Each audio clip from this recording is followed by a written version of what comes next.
आज जो country Arctic को कंट्रोल करेगी वो कल दुनिया का petrol, mobile, electric car, weapons सब कंट्रोल करेगी। लेकिन मीडिया आपको ये नहीं बताएगा।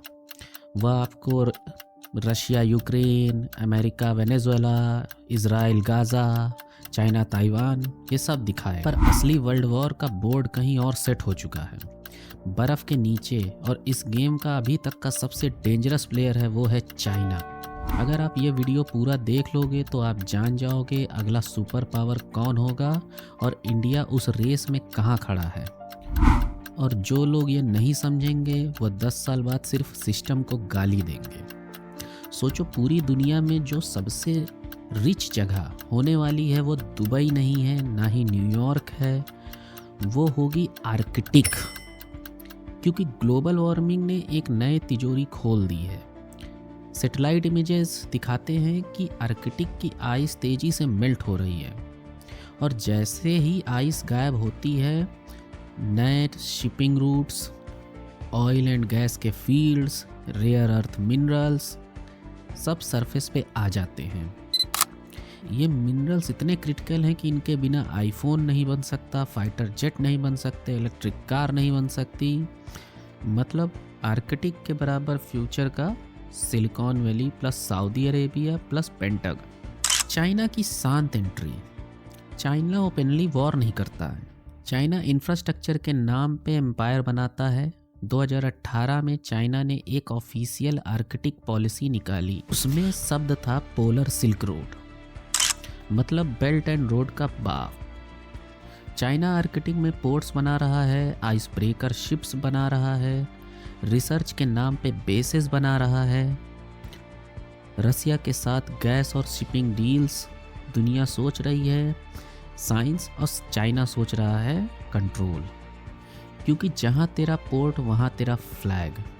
एग्जैक्टली जैसे साउथ चाइना सी में हुआ। अमेरिका नर्वस है, नाटो नर्वस है। रशिया ऑलरेडी आर्कटिक को मिलिट्री जोन बना चुका है, और चाइना प्लस रशिया का आर्कटिक अलायंस। देखिए, रूस के पास ज़मीन है लेकिन पैसा नहीं है, और चाइना के पास पैसा है लेकिन ज़मीन की बहुत कमी है। तो यहाँ जन्म होता है एक मैरिज ऑफ कन्वीनियंस का। साफ शब्दों में आपको बताऊँ कि तू मेरी खुजा मैं तेरी खुजाता हूँ। ये वेस्ट के लिए स्लो मोशन सुनामी जैसा है। इंडिया भी इसीलिए आर्कटिक रिसर्च में घुस रहा है, क्योंकि जो मिनरल्स आर्कटिक से निकलेंगे वो फ्यूचर इंडिया की इकोनॉमी को डिसाइड करेंगे। अगर चीन ने आर्कटिक के तेल गैस पर कब्जा कर लिया तो वह ग्लोबल एनर्जी की कीमतें कंट्रोल कर सकता है। आपकी गाड़ी का पेट्रोल और घर की बिजली महंगी हो सकती है।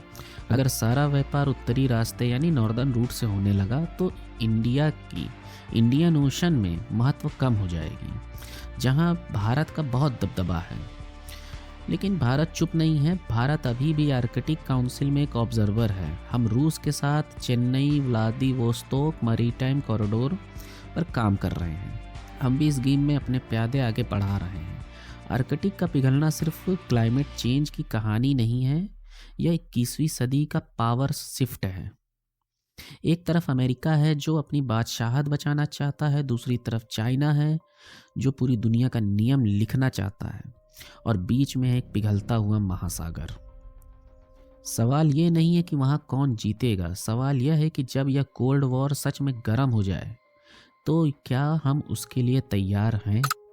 जब बॉर्डर अनक्लियर होते हैं तो गन्स बोलने लगती हैं। आज जो आर्कटिक समझेगा कल वो दुनिया को समझेगा। कल जब सूज या पनामा ब्लॉक होंगे तब आर्कटिक रूट डिसाइड करेगा कि कौन अमीर रहेगा और कौन भूखा सोएगा। चाइना ये गेम ऑलरेडी खेल रहा है, और सवाल ये है क्या इंडिया टाइम पे जागेगा। और अगर आपको लगता है कि न्यूज़ सिर्फ ब्रेकिंग नहीं फ्यूचर की वार्निंग सिस्टम होनी चाहिए तो रिपोर्ट जोन को सब्सक्राइब करिए। आपको क्या लगता है, क्या भारत को आर्कटिक में रूस का साथ देना चाहिए या अमेरिका का, या फिर अपनी अलग राह बनानी चाहिए? नीचे कमेंट करके अपना ओपिनियन ज़रूर लिखें। मैं सबसे बेस्ट कमेंट को पिन करूंगा। अगर इस वीडियो ने आपको कुछ नया सोचने पर मजबूर किया है तो सब्सक्राइब बटन दबाए बिना मत जाना, क्योंकि अगली वीडियो में हम एक और बड़ी जियोपॉलिटिकल कॉन्स्पिरेसी का पर्दाफाश करेंगे। तब तक के लिए जागरूक रहें। जय हिंद।